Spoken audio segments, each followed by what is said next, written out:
Hello, everyone, and your readings with Rose. Use readings Perloo's The Bolds by ABIs. Today, we're reading chapter 28. It's Pickles.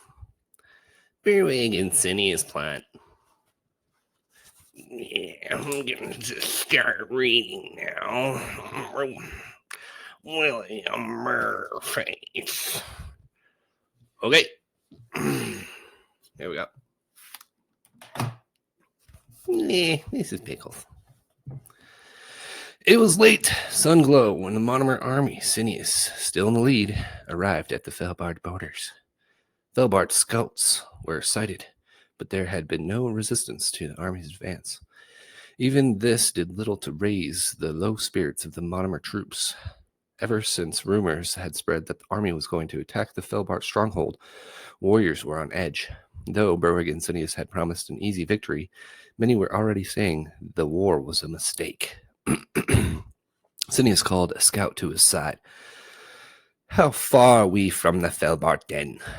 Not far. Set up camp.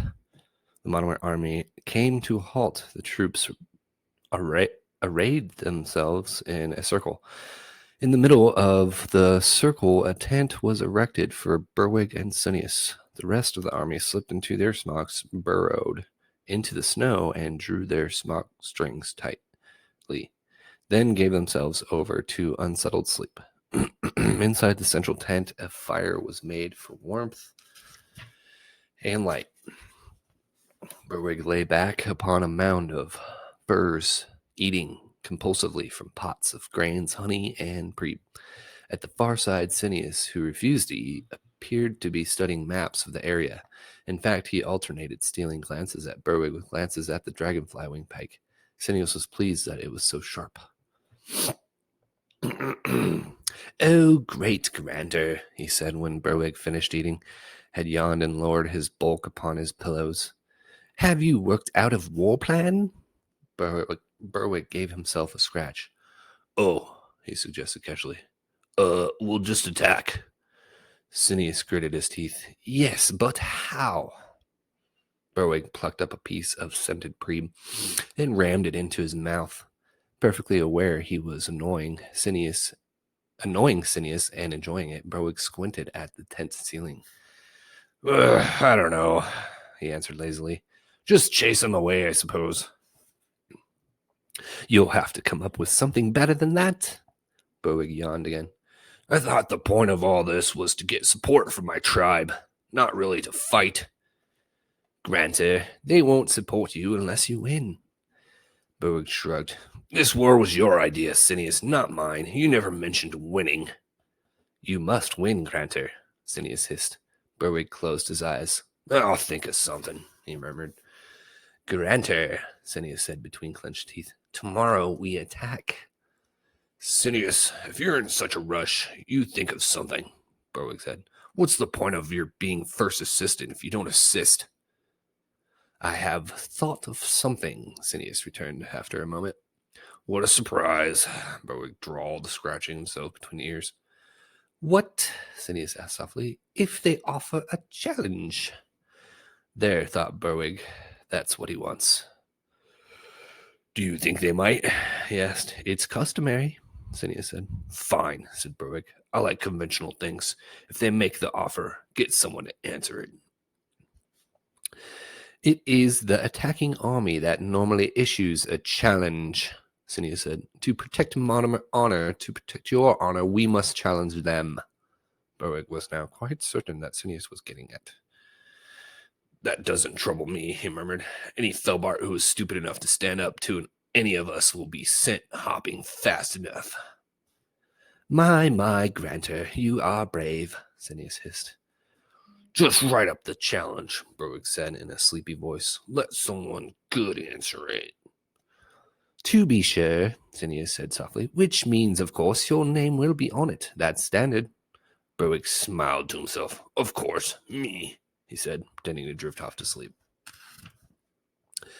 Senyous watched Berwig carefully. Was he really asleep? Senyous wondered, or just pretending. Did he mean what he said? He rather thought he did. Stupid stumphead, Senyous thought. Quietly, he hopped to his small traveling desk, took out a leaf of bark, dipped his writing stick into the flame, and wrote, "To the Felbart Packmaster, from Berwig the Big.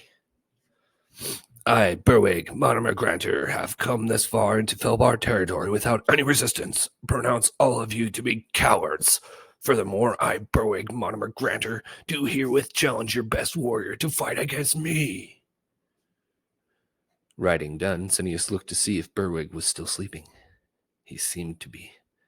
Senyous limped to the tent entrance. "Ho, yeah," he called softly. A warrior stuck his head into the tent and pulled an ear. "How is the army doing?" Senyous asked. "With great respect, Senyous," the warrior said. "They think this war is a mistake." "Never mind what they think," Senyous said. "Everything is under control. Trust me. Just take this challenge," said Senyous. "Guard it with your life. Tomorrow, early when we meet the Montmers, you are to go before the entire army and read it. Take another with you to carry the pine branch, the signal for a safe parley." "I understand," the warrior said. He took the challenge, pulled an ear, and retreated. Senyous watched him go, then hopped to his bed. Tomorrow I shall be Granter, he thought, and drifted off to sleep. The moment Berwig was certain Senyous was asleep, he eased himself out of bed, hopping quietly. He went to the tent entrance and poked his head out. "Warrior!" he whispered.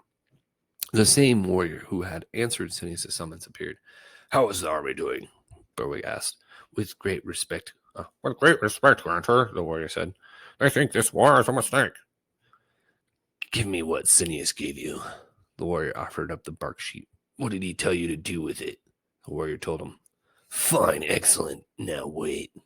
Berwig went back into the tent. After taking up another sheet of bark and charring his writing stick, he wrote Senyous' challenge. He rewrote Senyous' challenge. "There," Berwig said, handing the new challenge to the waiting warrior. "Now you're to do exactly what Senyous told you to do. Trust me, all will go well." Oh.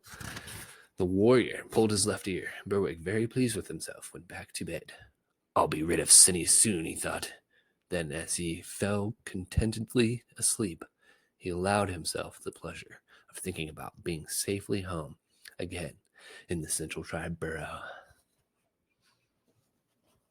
And smashing more food. All right. That is chapter 28. Looks like there's only a few chapters left. So basically, Senyous and Berwig are trying to get one another to be the challenger. So Senyous tried to flip it on to Berwig, and then Berwig took it, scratched it out, and put Senyous' name. So, and little do they know that whoever is forced to do the challenge has to fight Perloo. So, I mean, it's not like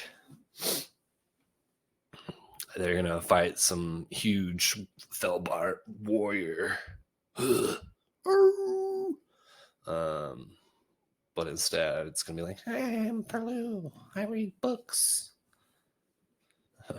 So, and yeah, that was a pretty good chapter. Yeah, sorry for my intro. I was doing all the voices for the band Death Clock. I just think their voices are hilarious, and I was doing them the other day, and I realized I can do them all, which is funny. So, I mean, not very well, but anyways, I'm excited for this book. Yeah, there's just a few chapters left, bro. 34. Yeah, this is an amazing book. I'm really having fun reading it out loud. So I'm just gonna keep going with it. Yeah. Anyways, hope everyone's doing good. Hope you're gonna have a good day, and see you on the next one.